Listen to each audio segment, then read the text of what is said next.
31st নাইটের উন্মাদনা প্রতি বছর আমাদের সমাজে বেড়েই চলেছে। একজন মুসলিম হিসাবে আমাদের করণীয় কি? 31st নাইটের যে অপসংস্কৃতি এবং যে অনাচার সমূহ প্রতি বছর প্রত্যেকটা মসজিদের মেম্বার থেকে ওলামা একরাম মানুষকে সে বিষয়ে সতর্ক করে থাকেন। আমাদের দায়িত্বের অনেকগুলো জায়গা আছে। সবকিছুর আগে আমাদের যে করণীয় সেটি হলো আমাদের নিজেদের আগে অনুধাবন করতে হবে, গভীরভাবে উপলব্ধি করতে হবে যে 31st নাইটের এই কালচারের ক্ষতিকর দিকগুলো কি।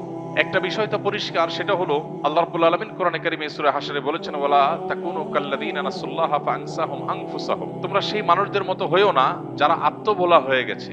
নিজের গন্তব্য, নিজের পরিণতি, পরিণাম, নিজের আত্মপরিচয় এগুলো যারা ভুলে গেছে, যারা উন্মাদনায় গা ভাসিয়ে দিয়েছে, যারা ভোগবাদে ডুবে গেছে, ডুবে গিয়ে তারা নিজেদের আল্লাহকে ভুলে বসে আছে।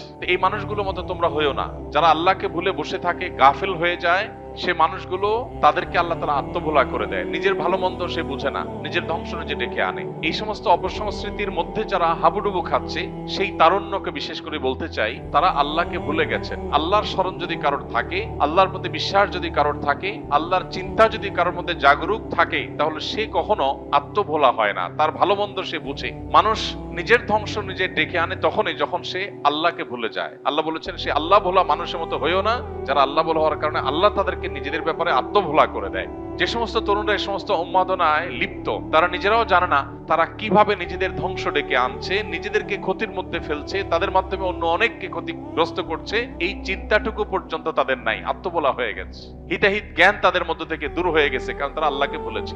তো এই বিষয়টি আমাদের অন্তরে গেঁথে যাওয়া উচিত যে আমরা আল্লাহকে যদি সবসময় স্মরণে রাখি, তাহলে কোনো মানুষ, কোনো পাখি, কোনো অসুস্থ মানুষ, কোনো ঘুমন্ত মানুষ আমার দ্বারা কষ্ট পেতে পারে না।